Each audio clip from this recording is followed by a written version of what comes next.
Hello friends, welcome to Lotpot jokes.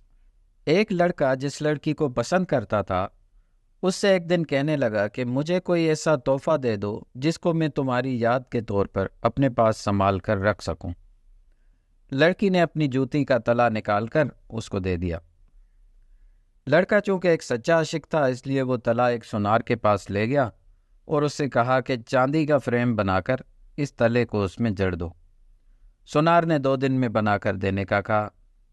2 दिन बाद जब वो लड़का तला लेने गया तो सुनार ने पूछा, ये जूता किस पीर साहब का है? लड़के ने कहा, यह किसी पीर साहब का नहीं बल्कि मेरी महबूबा की जूती का तला है। सुनार ने जब ये बात सुनी तो आग बबूला होकर उठा और लड़के को बोला, उठ खबीस की औलाद, 2 दिन से मेरा पूरा खानदान ये जूती चूम चूम कर पागल हो गया है और मैं तो जब भी पानी पी रहा हूँ पहले इसको धोता हूँ फिर वो पानी पी रहा हूँ। समझ रहे हो? समझ रहे हो ना? आजकल के रिश्तेदार उन लकड़ियों की तरह हो गए हैं जो दूर हों तो धुआं देती हैं और इकट्ठी हो जाएं तो आग लगा देती है।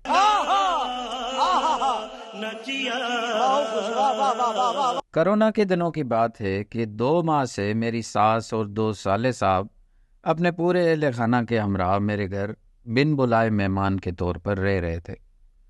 ना दिन में सुकून था और ना रात को आराम। अखराजात आमदनी से कहीं ज़्यादा और ससुरालियों के जाने का कोई आसार ही नहीं था।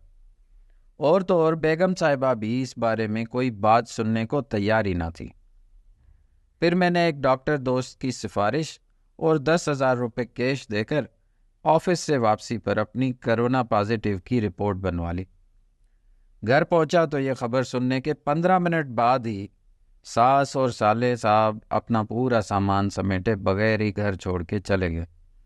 दफ्तर से छुट्टी मिल गई। आराम से कमरे में लेटा मूवीज़ देखता और किताबें पढ़ता था। सबसे अच्छी बात तो ये हुई कि बेगम साहिबा भी खाना और चाय दरवाजे पर रखकर चली जाती थी। वाह, वो भी क्या सुकून के दिन थे। एहे रहा नहीं जाता, तड़प ही ऐसी है ना। नहीं, सुके। बीवी शोहर से, सुना है आंवला खाने से खून साफ होता है। शोहर, बस अब जैसा है वैसा ही पी लिया करो, अब खून भी तुम्हें साफ चाहिए। अमीर लोग शादी की तकरीब में अपने बच्चों से, बेटा ज्यादा नहीं खाना वरना पेट खराब हो जाएगा। और हम जैसे गरीब, यहीं पर दबा के खा लो, घर चल के रोटी का नाम लिया ना तो छित्तर पड़ेंगे। 1 रुपए की 8 टाफियां और 8 रुपए की 1 टाफी के दरमियान में हम बड़े हो गए।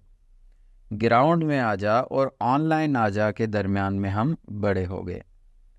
बहन की चॉकलेट चुराने और उसके बच्चों के लिए चॉकलेट लाने के दरमियान में हम बड़े हो गए। बड़े होकर क्या करेंगे ये प्लान बनाने और प्लान बनाकर मिलने के दरमियान में हम बड़े हो गए।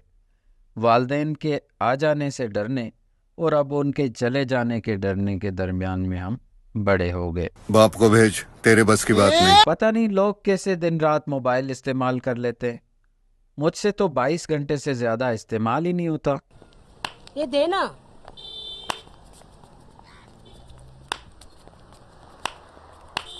ये देना, मैं तेरे वास्ते नाची रे, देना। मैं भी नाचा, मेरे को दो। क्या हेड़ा है?